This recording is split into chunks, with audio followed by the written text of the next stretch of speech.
সামনে পুজো চলে এসছে, তাই ঘরের ঝুল ঝাড়া, ঘরদোর পরিষ্কার করা কাজ করছি।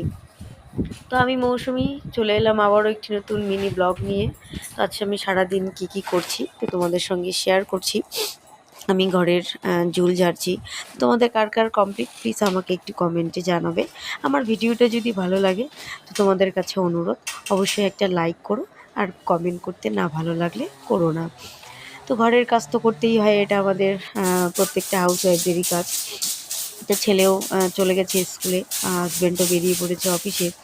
তো আমার খুব তোড়জোড় করে আমি আমার ঘরের কাজগুলোকে কমপ্লিট করছি। আমার আবার একটু বাইরে কাজ আছে, তো সেখানেও যেতে হবে।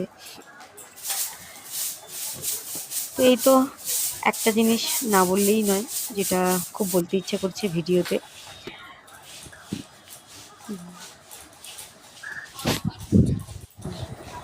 মা তাই জন্য এরকম পূজার জন্য ঝুল ঝাড়ছে। তো যে কথাটা সত্যি না বললেই নয়, এখন বাইরে বেরোলে সবাই খুব ভালো বলে, এত আমাকে ভালোবাসা দেয় যে ছাদ বাগানেরও ভালোবাসাটা যেরকম পাই, সবাই বলে খুব সুন্দর ভিডিও বানাও।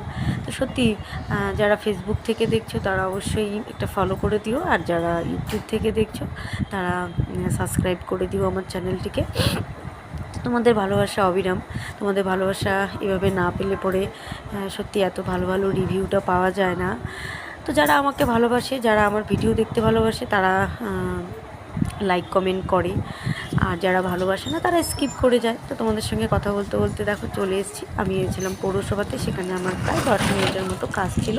তো কাজ করে এবার বেরিয়ে পড়ছি বাড়িতেও ইনকমপ্লিট কাজ রেখে এসেছি, এবার বাড়ি ফিরছি আমি।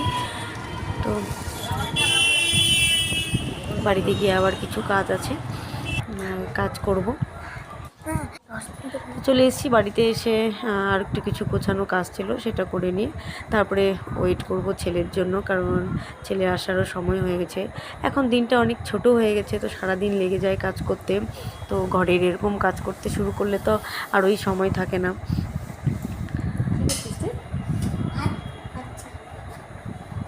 স্কুল থেকে এসেও নিজেই আওয়াজ কই?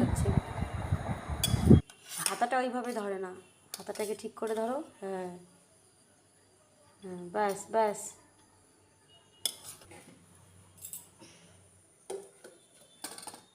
সব তরকারিগুলো নিয়ে নাও।